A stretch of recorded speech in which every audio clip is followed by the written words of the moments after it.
model the course that we are offering after the experience and the wonderful year-long course that Susan took. We're not yet doing a full year-long course that's going to explore every single one of the values in the books. We are going to start with a 4-part course, really going into depth in 3 of the values and giving us the opportunity to explore them from a Jewish perspective, a mindfulness perspective, and really begin to develop a skill set for how we can live these out in our day-to-day lives. The first one is generosity. The Hebrew that I would use for that is nidivut. And anytime I think of generosity, the example that jumps to my mind comes from a brief request in the book of Exodus. This is shortly after the Israelites have been freed from slavery. A couple of months, a few months, depending on how you look at the timeline. And God instructs the Israelites to give voluntary donations for the construction of the Mishkan. The Mishkan is the portable tabernacle that the Israelites would build. Then when they would wander, they would carry it with them. It's the portable tabernacle that they would build, that they would use for their sacrifices and for their worship. They would disassemble when they were about to go wandering, then reassemble it, build it, and use it again. So here we have this Israelite people, an infant nation, only months removed from generations of slavery, a people that barely knows God. And God says, anyone whose heart so moves you, donate, give, please be generous, and give to the construction of this tabernacle. And when it comes to the tabernacle, we're not asking to reuse resources. We're not saying the cardboard box that you used to move a couple of months ago that's still in the basement that maybe needs to be taped up a couple of more times, let's reuse. These are new materials and relatively costly materials. And the Hebrew word, which to me is most telling, and God says you shall give, is vinatinu. And to me it's most telling not because of the word itself. Right? The word means, and you shall give. Rather, it's a palindrome. And you don't need to know Hebrew to hear that it's a palindrome. It's 5 letters long. Vav, Nun, Tav, Nun, Vav. So both the first and the 5th letter are Vav. The second and the 4th, the second to last letter is a Nun. And the middle letter is a Tav. It's a palindrome. And the rabbis teach that normally when we think of giving, right? If you give something to me, you're doing something nice for my benefit. You give, you sacrifice, you lose out, and I get a benefit.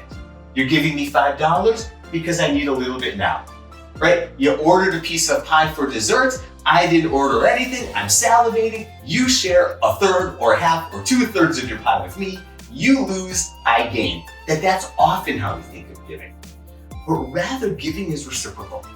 Right? And this is the beauty of the palindrome, that one who gives certainly does something for someone else, and one who receives certainly gets a benefit. There's also a reciprocal relationship, that when you give, you get something as well.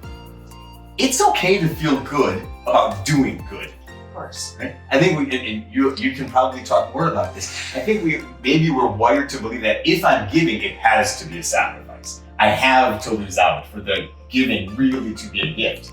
We can feel good. I actually think it's important to feel good when we give. Because and you're saying it's not only giving, you're not only giving, but I hear that you're getting as well. Exactly. And that's the palindrome. It goes both ways. Exactly. I love that. Exactly. I love that. Exactly. So giving is receiving in a sense, and receiving is giving in a sense. Look, sometimes people are appreciative. If you ask me to give something and I say yes, sometimes I feel good. And by asking me and by receiving, you're actually giving me an opportunity to do something. You're growing as a person, saying, look, I am growing in my capacity to reach out when I need help. So there's really this reciprocity. So from the point of view, generosity from a Buddhist point of view, a mindful point of view, comes from a sense of abundance. I have enough and I'm giving, be it from my words, my actions, my resources, my thoughts, and so that when you give, you are in a sense taking the high road because there's enough there. And it leaves you feeling as though it's weak and I'm giving as much as I'm getting, which is exactly what you're saying. Thank you. And I'm going to tell you, Susan then asked me to do something which is a little bit out of my comfort zone. And that's okay, because we're allowed to do things out of our comfort zone. And I'm sharing that because, I'll say it in a moment. Yeah. I get that you're excited to hear it. And I say this also because for anyone who does want to take a course with us, right, there might be times where you step out of your comfort zone, and this is something I'm uncomfortable doing, and I think it's okay that sometimes we step out of our comfort zone too. So you asked for personal examples to bring this value to life. And right away, I started giving examples of other people in my life that I know of who exhibit generosity and nedivut in abundance, who do it often. And you redirected me very gently, very kindly, and also assertively, you redirected me that I should be giving personal examples.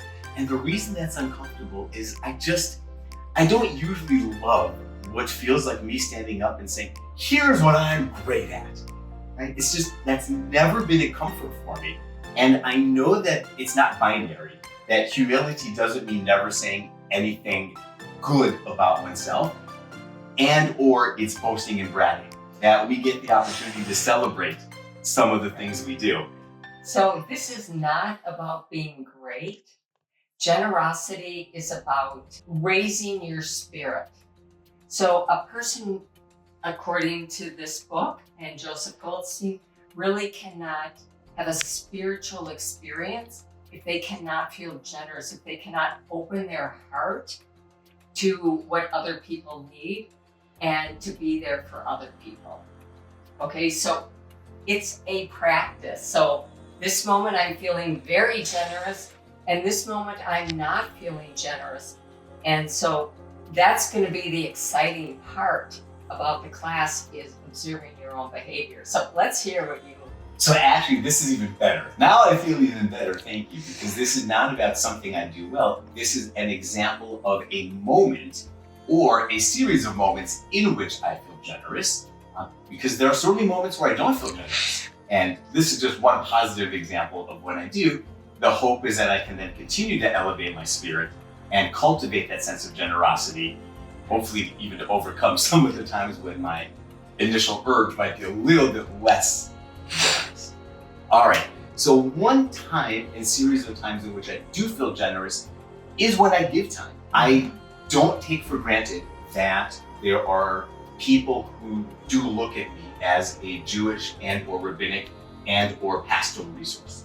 I never take that for granted, whether it's intended or not. I often receive that as one of the greatest compliments that someone can offer me.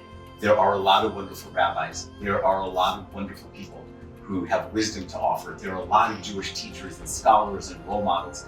And there are times when people reach out to me or seek me out. And I find that I'm generous with time. That if someone says, hi, you don't know me, I was in a class of yours online and I got your email, can we get on Zoom or on phone for a half an hour? The answer is yes, I might even be free tomorrow. And it's almost the answer right away. Can you come to my school or to my religious organization or my work and talk about Jewish life in America, or talk about anything, whatever it is? My answer is almost always yes, and or hold on a moment, please. Let me see if I can reschedule a couple things. I'll get back to you tomorrow. That's beautiful. Thank you. Such a great example. Thank you. And you've actually done that with me. And so I can truly relate to exactly what you're talking about. Thank you. I appreciate it. That's fabulous. Thank you. That's such a great example of generosity. Time, action, and words. Those are really the three categories. So, and as a rabbi, that probably helps you get so much back because you feel like you're showing up as your authentic self. I do. You're a rabbi. I do. Yeah, that's part of the... And there's times where you don't. It's very difficult to make that time. And so what would be really interesting is if something like that shows up in the coming week, to accept that about you. It's not 100%, it's a lot of the time. What gets in the way of me feeling generous this particular time? Yeah. Why is that? Give you an example. Please. Something that happened to me this week. Please. I stayed at an Airbnb while I was traveling with a girlfriend. And we arrived at the Airbnb at about 10 p.m. Okay. And we knew it was small. So there was one bedroom and a couch. So my girlfriend said, it's not a problem, I'll sleep on the sleeper couch. And so when we get there, we realized it wasn't a sleeper couch, it was a couch. Yeah. And this was a super host that was renting this Airbnb. And I really started to feel something inside. And I thought, we were scammed. Mm-hmm. We're paying for 2 beds because it said it sleeps 3 people. And so my friend is, it's okay, not a problem. I'll sleep on the couch, I'll be okay. And I said, well, I want to call the superhost because maybe we don't know how to open up the bed. And so we called him up. It was 10 o'clock basically. Oh, wow. And he did answer the phone and he said, no, it says queen bed and couch. And I said, well, can you send me a picture of that? Because I wasn't feeling generous. It was 10 at night. I wanted my friend to have a bed so I wouldn't feel guilty sleeping in the queen bed. And I was really disappointed. And what I realized in reflection, I wanted the super host to understand that he really created a lot of disappointment for me. Mm-hmm. And so that was a moment where my friend intended to be generous, but I'm like, no, I'm not feeling generous. I want him to feel what I'm feeling. Yeah. And it's fascinating that you shared. Thank you for sharing that. First of all, it's fascinating because one of the motivations was you didn't want to feel guilty. Exactly. Right. That the absence of that, in this case, the generosity was to alleviate guilt. And I would imagine one of the things we're going to talk about is how we can put aside the generous for the sake of not feeling guilty. Or is that, I don't want to say okay, is that part of generosity? It's part of the moment. Mm-hmm. And the practice is to go back and look at it, to reflect on it, to investigate it, not judge yourself or not judge somebody else, but to go back and say, what really was happening there? Why was I so harsh? And why was my friend able to just go, not a problem? And that's, I came up with what I explained. But other ways that we can be very generous that are a lot easier are to call an older person who might be feeling alone or deliver a meal, to add a couple extra dollars on to servers or waiters or a bathroom attendant or wherever you are, understanding that this is their livelihood and a few dollars can truly make a difference to somebody. So there's so many ways that we can be generous, and the question is, when you see that opportunity, jump in there and do it. Try it. Don't pause. Don't even say, should I or shouldn't I? Just jump in and do it. If you notice later that, oh darn, I should have done this, just go back and think that through again and ask yourself, what got in the way? Why didn't I be more generous? With the ultimate goal of raising your spiritual life, so that at the end of the day, when you go to sleep with your head on that pillow, you're feeling like you're living from that sense of abundance, that you're taking the high road, that noble path, and try it. Just try it. I've rarely heard anyone regretting being generous. Thank you for those reflections. Thank you for those intentions. Yeah. Is there anything else that came up for you while we've been talking now that you want to share? That's really basically what I want to explain about generosity. And I think when we're in class, we can go into it even deeper. Wonderful. So a huge, huge thank you, Susan, again, for partnering with me, for guiding me through the depths and the spiritual depths of generosity. I had come from it from the Jewish values perspective. And every time we talk, and certainly through this conversation, I get to learn so much more from you. So thank you very, very much. And thank you. I learned from you too. And this has just been delightful. I appreciate it.